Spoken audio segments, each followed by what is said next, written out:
As a parent, no 2 days are ever the same. At Care.com, you can find trusted and flexible sitters to help manage your family's ever-changing schedule. Care.com can even help you out with housekeepers, dog walkers, senior caregivers, and more, so you can find care for all you love. And 100% of caregivers who use Care.com have been background checked with CareCheck, a key first step in hiring confidently. To get the help you need to make it all work, sign up now and find a great sitter at Care.com. And good evening. This is Mottek on Money. We're doing it live here in the new 5 o'clock hour here in Los Angeles. Mottek on Money 5 nights a week for you, live on the air here on 790 KBC, streaming live online worldwide at kbc.com and the on-demand Mottek on Money podcast for you at kbc.com, Apple, iTunes, all of your favorite podcast platforms, and on the socials too at Frank Mottek on X, formerly known as Twitter, and Instagram. Stocks moving lower today, extending the losing streak to a third session in a row now. Rising government bond yields spurring weakness in some of the so-called Magnificent Seven tech stocks that have rallied this year. The Dow coming in for a closing loss of nearly 300 points. The S&P 500 slipped 34, and the Nasdaq dropped 157 points. We're watching those bond yields, which impact fixed-rate mortgage rates, move higher, and it looks like fixed-rate mortgage rates have hit a 21-year high. As of today, pretty significant move on the upside for mortgage rates. The average 30-year fix, the most popular home loan in the U.S., was 7.09%, up from 6.96% last week, according to Freddie Mac's latest survey. We're also watching what's happening in China. Some big news here with a major bankruptcy. China Evergrande Group has sought Chapter 15 bankruptcy protection in New York. According to reports we're getting this evening, China's second-largest developer earlier this month had reported narrower losses for last year as it reined in cost. Evergrande defaulted in late 2021. In recent sessions, investors are worried about another troubled Chinese developer, Country Garden Holdings, whose bonds were downgraded to deteriorating from stable by a research company recently, according to MarketWatch. Southern California will soon be feeling the effects of a hurricane. Yep, you heard me. Hurricane Hillary, currently off the coast of Mexico. I'll discuss what we can expect here with the top hurricane specialist in America, meteorologist BRYAN Norcross, Fox Weather hurricane specialist. I was on the air with BRYAN Norcross during Hurricane Andrew many years ago, and he'll be joining us live to discuss Hurricane Hillary tonight. Also, finally, some action being taken on those flash mob robberies at various stores and malls we've been seeing lately. I'll talk about that this evening with Susan SHELLY from the Southern California News Group. But first, on your money, the markets, the economy, inflation, rising interest rates, mortgage rates hitting a 21-year high today. The big news out of China this evening. And the whole works. Joining us live now, the world's most prominent economist, Dr. MOHAMED ERIAN, president of Queen's College, Cambridge, a leading school for the study of economics, chief economic advisor at Allianz, former PIMCO CEO based in Newport Beach during the financial crisis, and author of numerous books, including When Markets Collide, The Only Game in Town, and a new one coming out next month titled Perma-Crisis, a plan to fix a fractured world. MOHAMED, thank you very much for coming to the line live with us here this evening, and welcome back to Southern California. Thank you, Frank. It's my great pleasure. Thank you very much for this honor. It's been a while since we've chatted behind live microphones, so take it from the top and give us your view of things here at the moment. Well, it's been a tough August for the markets. The S&P is down around 5%. Bond yields, as you point out, keep on going higher, meaning mortgage rates are going higher. Having said that, the year so far is pretty good, and it's important to remember that. If you invested in the NASDAQ at the beginning of the year, you're up 27%. And if you invest in the S&P, you're up 14%. So a tough August, but on the whole, it's been a good year for investors. And, of course, inflation has been a big story this year as the Fed has been raising interest rates. We did see that one pause, and now the focus of attention is the next meeting next month. Where do we stand on inflation, and what do you think the Fed's next move will be? So inflation has come down. A year ago, we were at 9%. Now we're just over 3%. That's the good news. Unfortunately, it's sticky. So we've benefited enormously from something that's going to turn around, which is lower energy prices. As we all know, our gas bills are going up again, the highest we've seen for months now. So I think that the Fed is going to have to make some really difficult decisions. Does it live with sticky inflation of about 3 to 4%, or does it risk a recession by trying to get to 2%. And I think that's the decision they're going to have to make in the next few months. And it was just about a month or so ago that it looked like a soft landing scenario was being celebrated, given the latest developments with the downgrade of Uncle Sam's credit rating and a downgrade of the mortgage giants Fannie and Freddie, and then the recent downgrade of a number of banks. What about the outlook for the economy at this point? So we had a massive love affair with the soft landing. Markets really got carried away. And the soft landing is music to any investor's ears because it means your stocks can go up in price and your bonds can go up in price. That now is behind us. I think there's a little bit more realism of how difficult the soft landing is. It's not impossible, but it is unfortunately not the most likely outcome. And a lot will depend on what the Fed does. You know, the problem, as we all know, is that the Fed mischaracterized inflation as transitory to begin with, meaning that it believed that inflation was temporary and reversible. And that was a huge, huge bad call because we lost about 8 months. And once you're behind in fighting inflation, then not only do you have to increase interest rates aggressively as they did, but you also risk a recession. So, you know, it's going to be tough. A soft landing is possible, and that's all we should certainly hope for that. But it's not the most likely scenario. All right, and you are terrific in your writings for the major financial publications, and your latest one refers to a very complicated world that we're all trying to understand, and I want to bring people's attention to your latest op-ed article, Simplifying a Complicated Global Economy. What's the measure that you're most watching here at the moment? I remember during the financial crisis when Secretary Paulson, the Treasury Secretary at the time, and Ben Bernanke, the Fed chair, came to President Bush, and they said, Mr. President, we have a problem with the TED spread. And nobody even knew what that was, but that was the measure that they were watching, and it was a measure of liquidity in the financial system. You remember those days since you were right here and running a very big enterprise at that time. And what's the one measure that you're especially paying attention to at this point? So I'm not paying attention to that measure. I mean, the good news is that those days are far behind us and our financial system is strong. So there's no need to worry about liquidity. The reality is that we are the shining light in a really difficult global economy. You mentioned earlier that China is seeing bankruptcies in their developers. They are slowing. They have a very difficult economic and financial outlook ahead of them. Europe and the UK are also struggling. Japan is doing better, but Japan has some issues it needs to deal with in its financial markets. So if you look around the world, the bright spot is the U.S. And the one thing that is powering the global economy along is a U.S. economy that surprises on the upside. As you know, we had the retail sales number. Retail sales grew by twice as much as what people expected. So we have a strong economy, and the key issue for us all is that this economy stays strong, that we don't unnecessarily push it into a recession. And that takes us back to the Fed, because the only reason we'd fall into recession is if the Fed makes another policy mistake. All right, what about the bank situation? We did have those big bank failures earlier this year, and now this recent downgrade by one of the agencies on the banks. Are we going to see more shoes dropping in the banking sector, especially as it relates to what's happening with the commercial real estate and these rising interest rates again? Yeah, so the important thing to realize is that our deposits are safe, that this is not a time to worry about your deposits. However, if you are a bank, then you did what many other people did, which is you made loans at very low interest rates that are no longer here. And some of these loans went to leverage sectors like commercial real estate.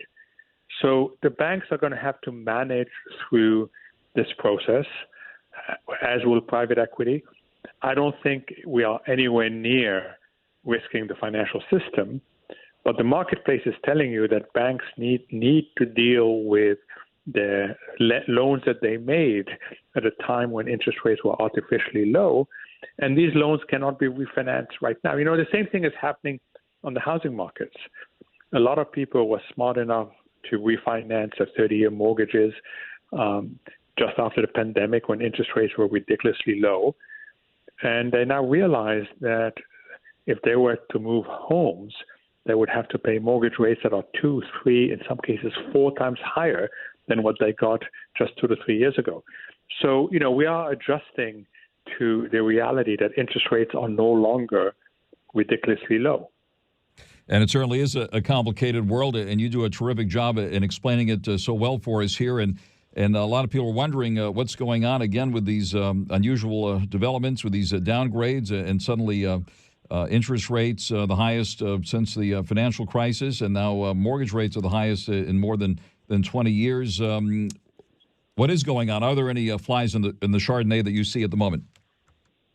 So the reason why interest rates have shot up has to do with 4 factors. The first is what economists call supply, the fact that a lot of government debt is going to hit the marketplace. We're still running high deficits, so the government has to borrow and therefore issues bonds. And the Federal Reserve is selling off some of its balance sheet, letting it roll off, as they say. That means that in order for people to buy that debt, they have to be offered higher interest rates. So that's the first factor driving it. The second factor is that the economy has surprised on the upside in terms of economic growth, which means that the market now expects the Federal Reserve will keep interest rate higher for longer. And then the third element is inflation. People are realizing that inflation is pretty sticky, which again means the Fed will have to keep rates higher for longer. And then you have an external factor coming from Japan. So those 4 have come together. They have pushed interest rates quite a bit. In the last month alone, the 10-year interest rate has gone up by 0.5 percentage point. That's quite a move. And I think if you are out there looking for a new house, your mortgages are going up. And that's also an issue for business because their borrowing rates are going up. Of course, you have a global view of things, and China making big news this week, reporting a rise in unemployment, and they actually stopped releasing their youth unemployment numbers. And certainly China, being a huge player in the global economy, appears to be struggling at the moment. One of our guests recently said that he thinks Chinese growth may be moving closer to zero again, which we haven't seen since the pandemic. What's your outlook there, and what do you think is happening there in China? So China is facing both economic and financial headwinds, and they're not able to deal with them in the way they should. Their economy is weak. Wall Street still thinks they're going to grow by 4.5% to 5%. I think that's highly unlikely. I think they're going to have difficulty growing at that rate. And then they have overextended sectors, especially in real estate. Developers that have built many apartments that they cannot sell. The household sector is seeing that. It is becoming more cautious. So you're starting to have this vicious cycle of economic and financial weakness that causes households to be more prudent and spend less. And that contributes to further economic weakness. Look, the Chinese government needs to bite the bullet and needs to continue on reforms rather than try to artificially stimulate the economy. And they haven't yet made that decision. But that's the critical political decision that needs to be made. Otherwise, China, which has been the locomotive of growth for the global economy, will become a detractor for the global economy.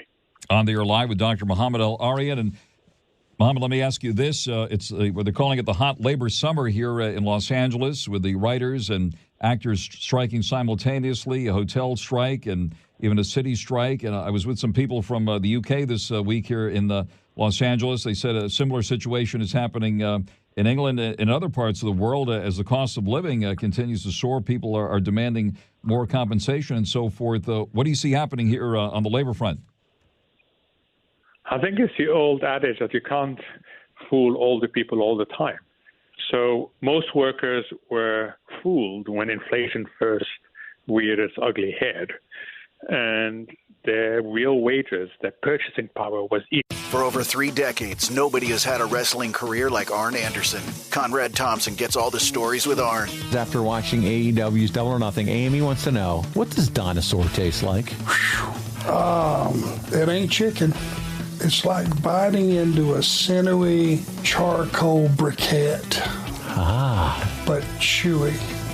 Oh, wow, that's disgusting. Yes, sure is. Check out Arn every week, wherever you listen. By inflation. Now that unemployment is still very low, workers are pushing back against this, and they're asking to be compensated for the inflation that has eaten away at their purchasing power. And we're living in a world where labor has more power than it's had for a long time. And we're living in a world in generally where the supply side is less ample than it was. And we are seeing one of two things happen. Either employers give in and pay higher wages, or alternatively they refuse, and we're starting to see industrial action. Now, what we're seeing in the U.S. Is nothing compared to what you've seen in the U.K. There's been industrial action strikes for quite a long time, and the result has been that wage growth has increased to 7.8% as workers get paid more. And here in the U.S., the process is not as advanced, but I suspect that what people are discovering is that they have power. Labor has power that it has not had for a long time. No conversation these days would be complete without bringing up the subject of AI, artificial intelligence. And, of course, we saw that big tech rally this year, Mohammed, as the AI names exploded on the upside. What are your thoughts about AI at this point? It's real. It is a major innovation, and we will look back at this as having been a generational defining innovation. It has many, many good uses, medical, education. It will enable us to do things that we haven't been able to do before.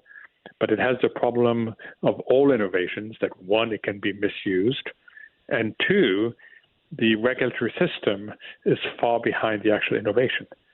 So we have a challenge in front of us, which is to make sure that we maximize the benefits of AI and we minimize the risks. And I think the government is aware of this. Companies are aware of this. But it is going to be a very fluid environment. This is a very exciting innovation. And we are going to see major advances in the medical field because of AI. And you were early on in dabbling a bit, as I recall, in crypto with Bitcoin specifically. We've seen Bitcoin up about 70% since the start of this year. What are your thoughts on the cryptos and how things have evolved there? You know, I dabbled early to try to understand how crypto works. And I was lucky because, you know, it was more luck than anything else that I managed to do well. But I haven't dabbled recently because I think that crypto faces the challenge of being able to have a dialogue with the regulators. And until they have a good dialogue with the regulators, they will be at risk of regulatory action. And that is a big, big risk if you're an investor, because you cannot predict what that's going to be like. I tell people, you know, I have it as a very small proportion of your portfolio, but don't get carried away, because there is no way that anybody can, with any confidence, how the regulatory regime will impact that space. And Mohammed, you're probably the busiest guy I know. We so appreciate your time. And your new book is coming out next month. Can you tell us a little bit more about that? Yeah, so during the pandemic, three of us decided to have weekly calls. And we came from very different backgrounds. Gordon Brown, former Prime Minister of the UK, with an incredible mind, especially when it comes to public policy. Mike Spence, an economics Nobel Prize winner, who knows a lot about economic growth, and myself. And we had these calls where we would discuss what was going on in the global economy. We would get worried, and we'd start saying things like, well, if we could propose solutions, this is what we would do. And a year ago, someone said, you know what, we should write all this down. And then there was a moment of realization that no one had taken notes during all these calls because they were more social calls than anything else. So the three of us got our pens out, and we've written this book. And the point of this book is try to fix things, to try to get out of this sense of permanent crisis. We have inequality issues, we have growth issues, we have inflation issues, we have an environmental disaster in front of us. There are lots of issues that need to be dealt with. The good news is that there are solutions, but they require political leadership. But our aim is to just try to explain to people that there's nothing predestined about these crises. We can actually deal with them, and we can make sure that our kids and our grandkids are better off than we are. Well, Mohamed, we appreciate that very, very much, and hope to speak with you again when the book is released next month. Again, the new book is called Permacrisis, A Plan to Fix a Fractured World. We're speaking live to Dr. Mohamed ERIAN. And Mohamed, thank you very, very much for taking the call here this evening. I wish we had even more time, but I hope to connect with you again very, very soon. We wish you a beautiful time here in Southern California, and thank you so very, very much for being with us.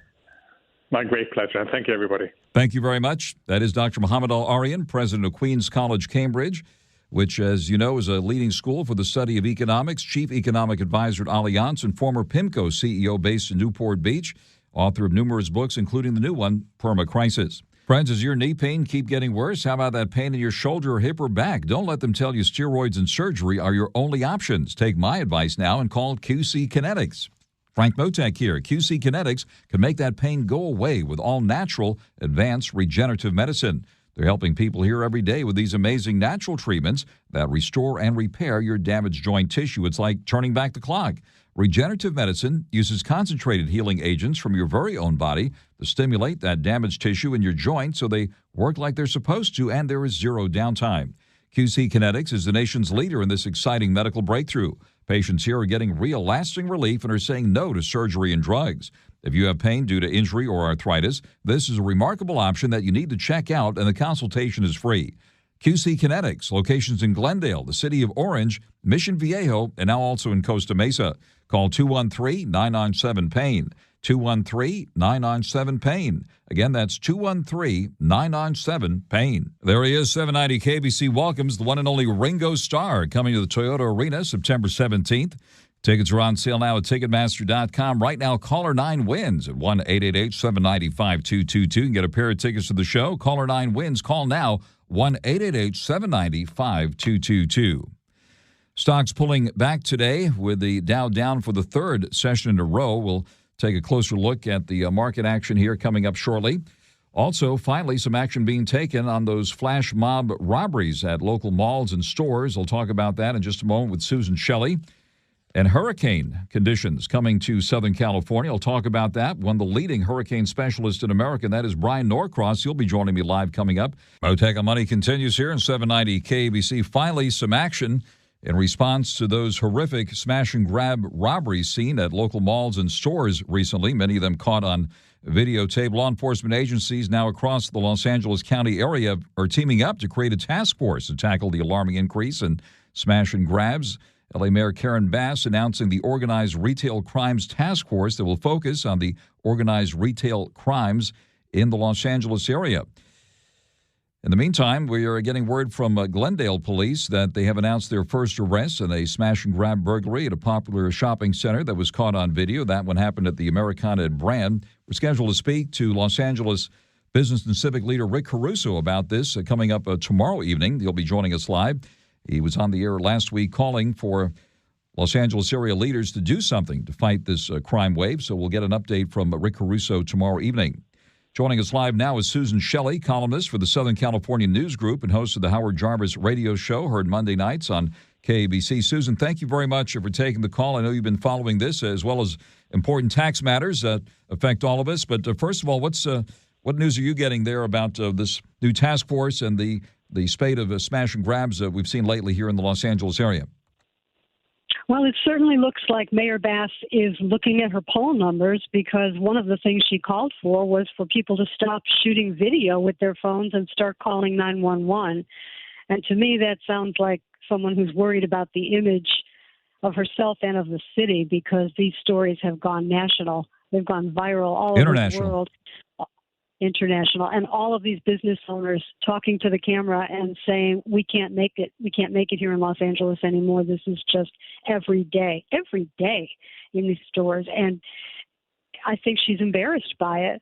And so she would rather people use their phones to call 911, but I don't know how practical that is, because the length of time that these things go on is about 3 minutes.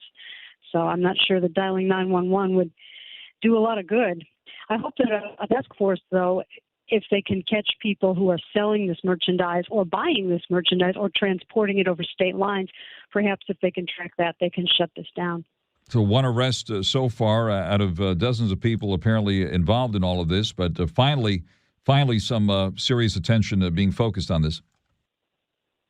Yes, and it's about time, because this has been going on for quite a while, and everyone's just been staring, saying, well, nothing we can do about it.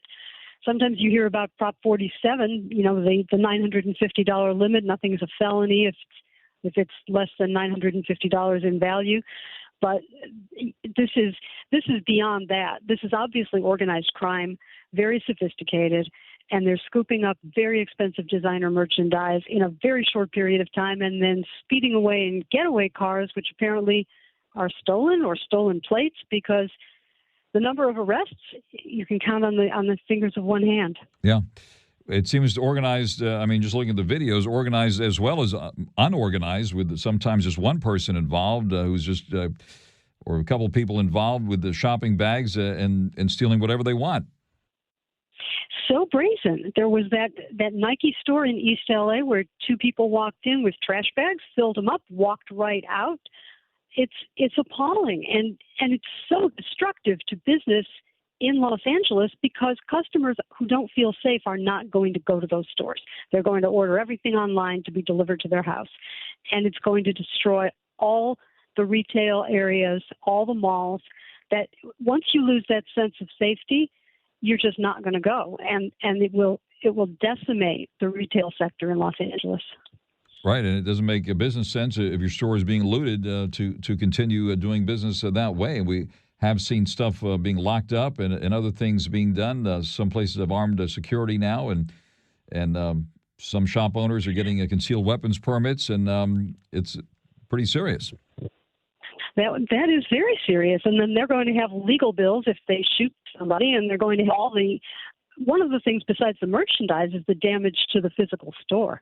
The smashed windows and the smashed doors and the smashed display cases, and the cost of replacing that when it's happening so frequently makes the whole business just not viable.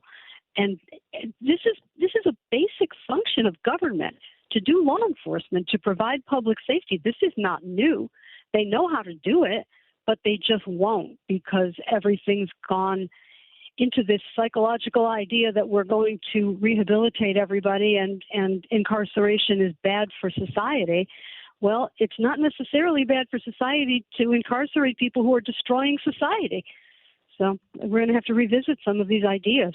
Right, and we've heard from the Orange County DA on that point, and certainly other cities like Glendale and Beverly Hills speaking out strongly as well on these crimes. So we'll continue to follow this closely and scheduled to speak to Rick Caruso himself tomorrow evening about what's been happening.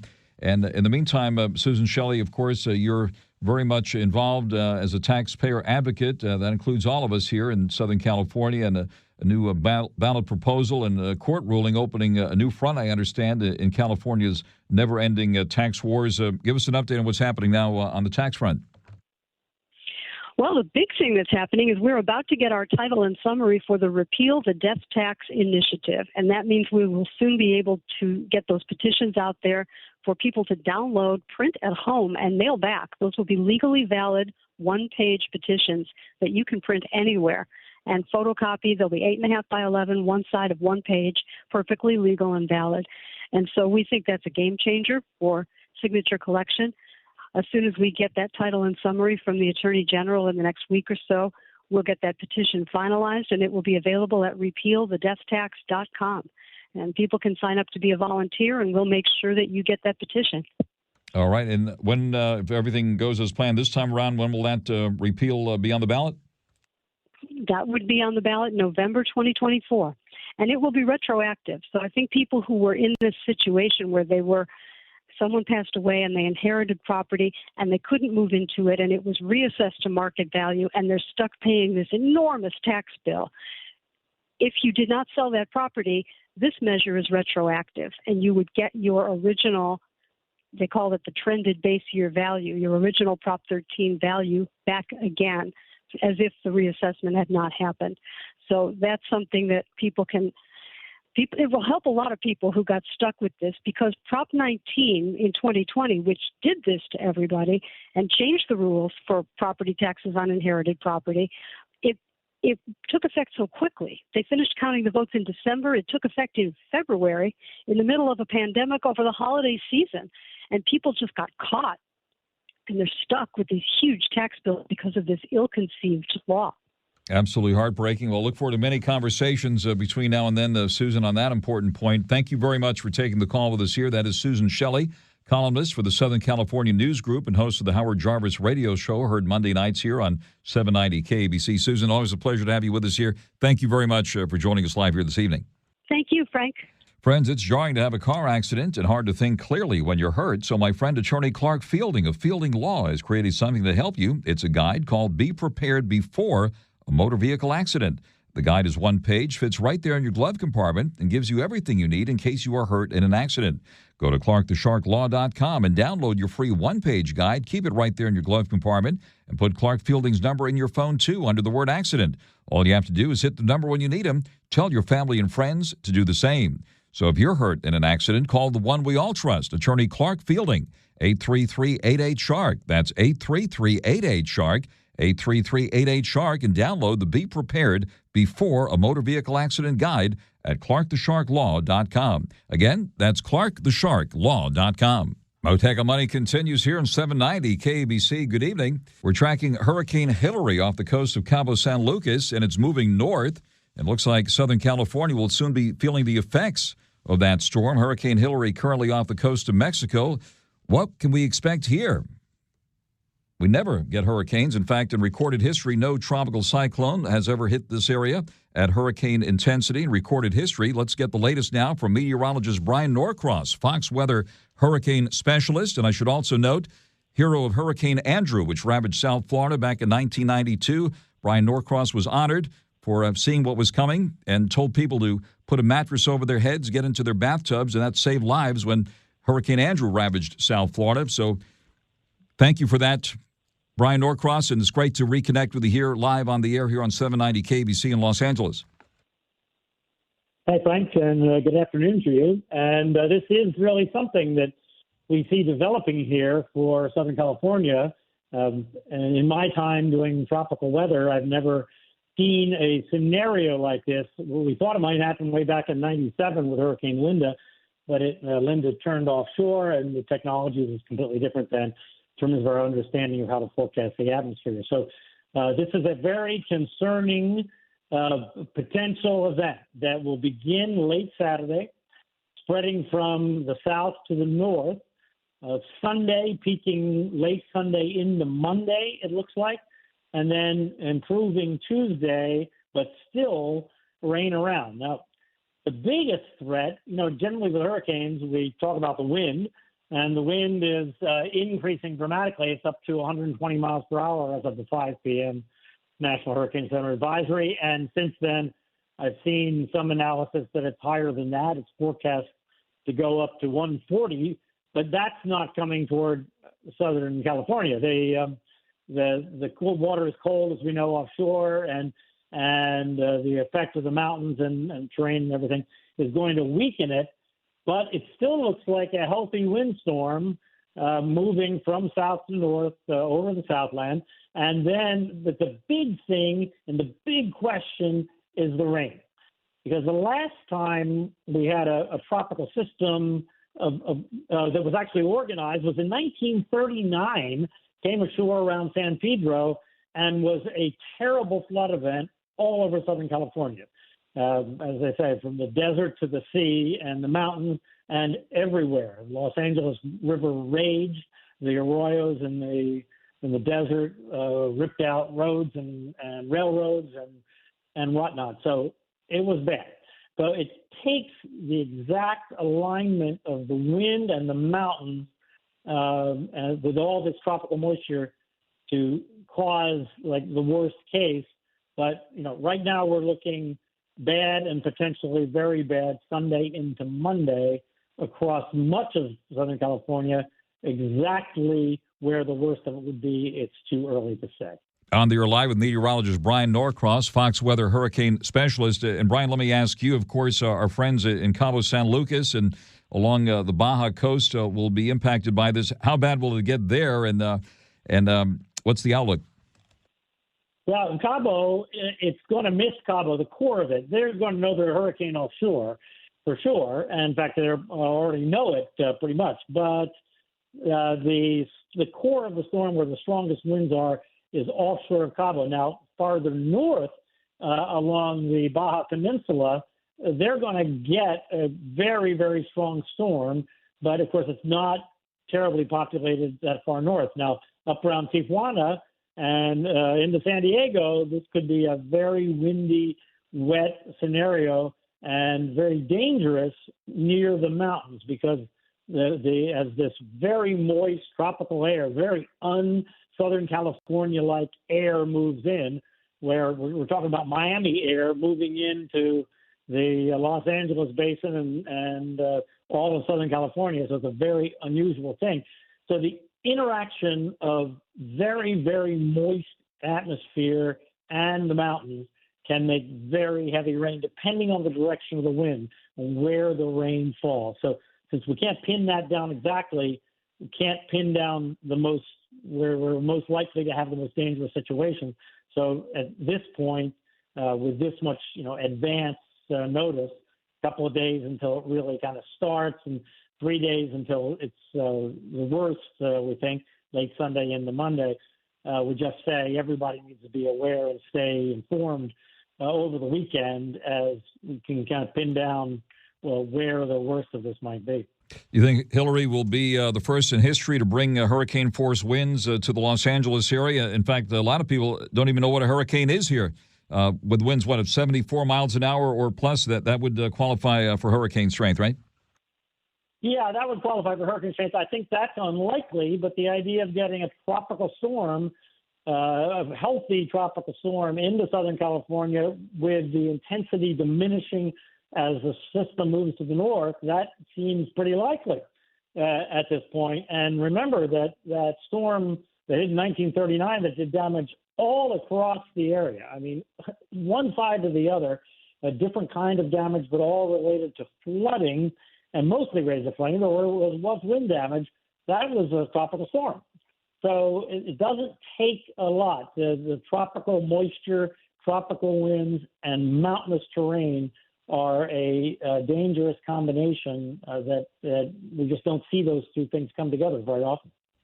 BRYAN, thank you very much for joining us here. We'll look forward to your updates. And for anyone that wants to view your excellent work years ago, Hurricane Andrew, as it happened, still available on YouTube and on various other sources out there. And again, we so appreciate your important work and in the process saving lives. BRYAN Norcross, meteorologist, now Fox Weather Hurricane Specialist, live with us here tonight on Mottek on Money on 790 KABC.